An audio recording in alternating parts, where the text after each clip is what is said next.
ನಾನು ಈ ರಾಜ್ಯದ ಗೌರವಾನ್ವಿತ ಮುಖ್ಯಮಂತ್ರಿಗಳನ್ನ ಕೇಳೋದಕ್ಕೆ ಇಚ್ಛಪಡ್ತೇನೆ. ಯಾವ ಪುರುಷಾರ್ಥಕ್ಕೋಸ್ಕರ ನೀವು ಸಾಧನಾ ಸಮಾವೇಶಗಳನ್ನ ಮಾಡ್ತಾ ಇದ್ದೀರಿ? ಯಾವ ಪುರುಷಾರ್ಥಕ್ಕೋಸ್ಕರ ಸಾಧನಾ ಸಮಾವೇಶವನ್ನ ಕಾಂಗ್ರೆಸ್ ಸರ್ಕಾರ ಮಾಡ್ತಾ ಇದೆ? ನಿರಂತರವಾಗಿ ಬೆಲೆ ಏರಿಕೆಗಳನ್ನ ಮಾಡ್ಕೊಂಡು ಬಂದಿದ್ದೀರಿ. ರಾಜ್ಯದಲ್ಲಿ ಭ್ರಷ್ಟಾಚಾರ ನಿರಂತರವಾಗಿ ನಡ್ಕೊಂಡು ಬರ್ತಾ ಇದೆ. ಯುವಕರಿಗೆ ಒಂದು ಉದ್ಯೋಗಗಳನ್ನು ಸೃಷ್ಟಿ ಮಾಡಿ ಒಂದು ಸ್ವಾಭಿಮಾನದ ಬದುಕನ್ನ ಅದಕ್ಕೆ ಯಾವುದೊಂದು ಕಾರ್ಯಕ್ರಮವನ್ನ ಯೋಜನೆಯನ್ನ ನೀಡಲಿಲ್ಲ ನೀವು.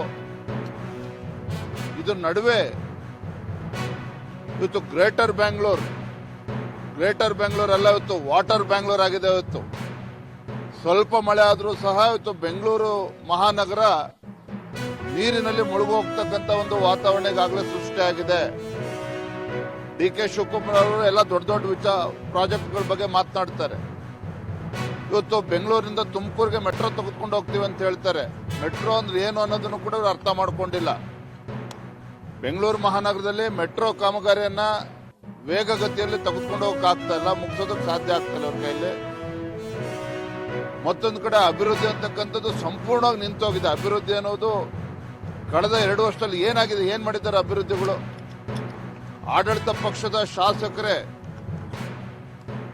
ತಮ್ಮ ಕ್ಷೇತ್ರಗಳಿಗೆ ಅಭಿವೃದ್ಧಿಗೆ ಹಣ ಕೊಡ್ತಾ ಇಲ್ಲ ಅಂತೇಳಿ ಬೇಸತ್ತಿರ್ತಕ್ಕಂಥದ್ದು ಜಗಜ್ಜಾಹೀರಾಗಿದೆ.